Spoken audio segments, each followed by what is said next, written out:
Hi Ray, I'm going to quickly talk about image resolution inline because you're going to be working with probably the Adaptive Images plugin, and this is probably more for once we launch, but anyway, I'll just bring up a few points. So you're not going to be able to see it on a screencast. You may need to open up a page and look yourself, but these images, all of them, so this one here is 545 by 363 pixels, and the image that's placed within it is 545 by 363 pixels.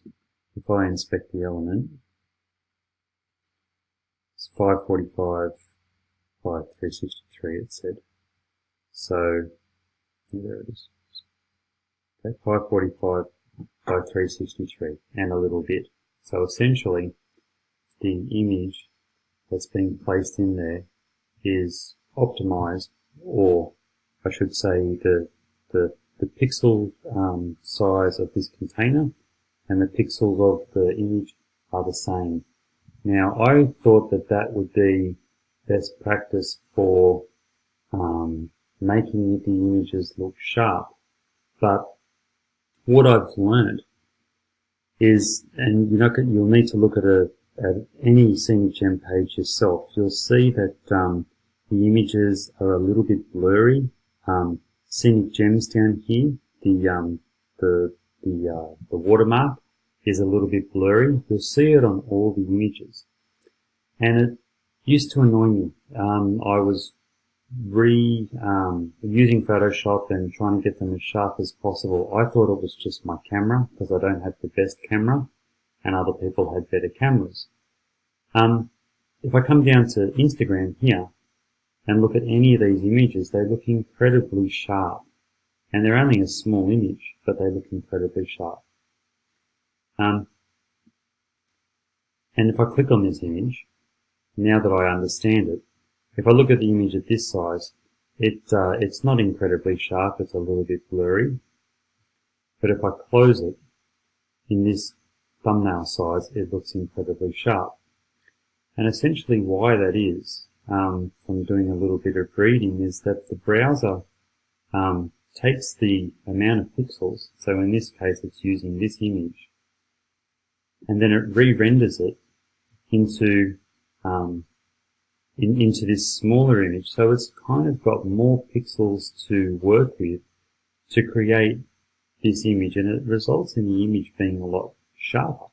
And to test that, if I come up and I resize the browser window and make these images smaller, all of a sudden the images look great. The watermarks look a lot sharper, the image looks a lot sharper as well, because it's a bigger image being placed into a smaller container, and it's letting the browser resize the bigger image into a smaller area, and it ends up looking a lot better.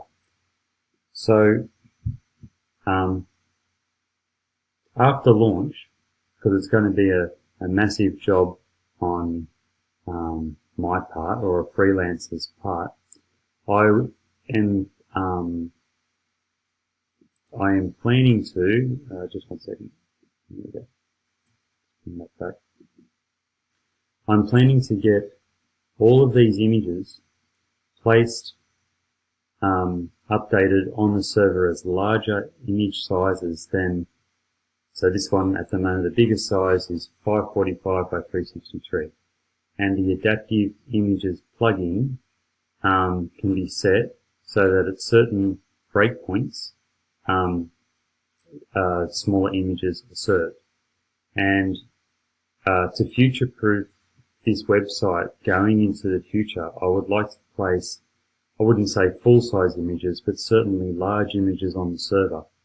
And then as people open the web browser in different sizes based on the breakpoints, the Adaptive Images plugin creates the cache of smaller images. But say for this size, if someone was to open up this browser window at this size, it would be calling for a 545 by 363 image.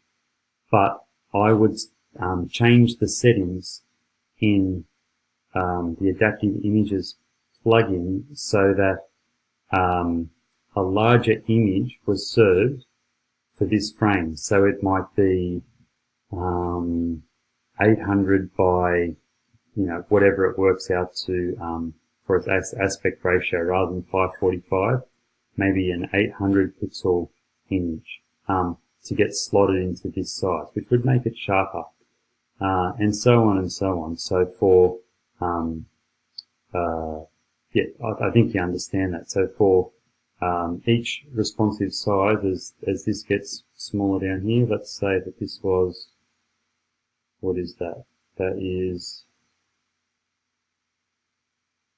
394. So at let's say there was a breakpoint at 400, we would insert into here a 600 image to make the images sharper. So that's something that is that's what I'm planning to do after we launch. And because you're playing around now, or at least investigating the Adaptive Images plugin, it's just something that I thought I would mention. I did some testing on the Adaptive Images plugin, and I found that while it's really good, it, I think, measures the entire browser window and then serves an appropriate image. So for this image, it works really good because this image is the same width as the browser window. So it can very accurately say, okay, this browser window, when I bring it down to here, is 800 pixels wide. So let's put an image in there which is 800 pixels, etc. But it only works, the plugin only works on the total browser width. So these images here from memory don't get replaced out with a smaller image, because it looks at the entire browser window and then says, okay, well, let's go back to the 800. The browser window is 800 pixels wide. This one's, this image is 545. It's not intuitive enough to work with these smaller images.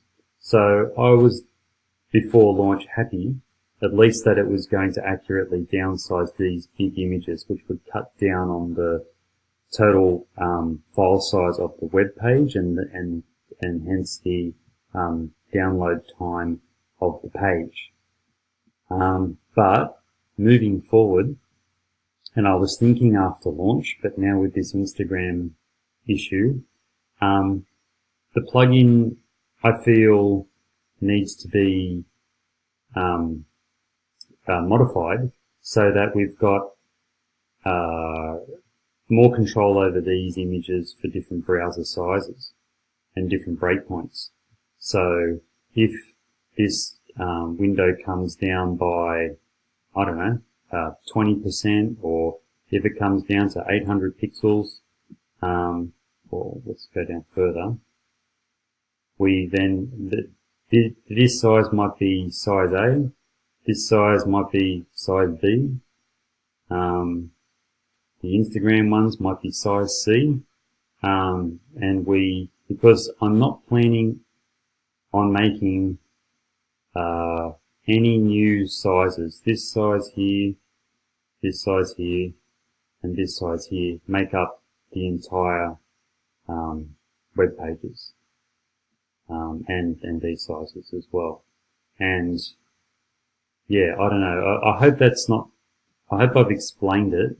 I could probably just keep talking, but hopefully you understand what I'm saying. You obviously would need to investigate the Adaptive Images plugin more and see how it works. I might try and dig up, there was an old thread which talked about how, you're a developer, you know how to investigate, how plugins work and everything, so I'd say you'll be okay. But just know that from what I saw, that the browser window, so the entire width is the only metric that it uses for resizing images, and it needs to be a little bit smarter than that. And yeah, I can't rely on WordPress. It's responsive image serving, because Essential Grid and Slider Revolution, which are basically the two main image containers for the website, they don't work well with WordPress responsive image serving.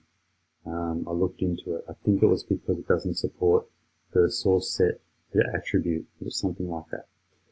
So anyway, hopefully I haven't talked for too long, but yeah, I just thought it was worth raising what's coming up in the future after we launch, and as you are now looking at Instagram, and perhaps the Adaptive Images plugin to do these images, I think that might work. The API brings in one image for each Instagram hashtag, or brings in these images just once. It just downloads it, and then the Adaptive Images resizes the images at the time of initial page load. So all of these images are cached, and then once a user finally opens up this browser window for the first time, the Adaptive Images plugin resizes the appropriate images that it needs for whatever browser window it is. That would at least break up the server load into smaller time frames. So anyway, I'll leave it with you. Thanks, Ray.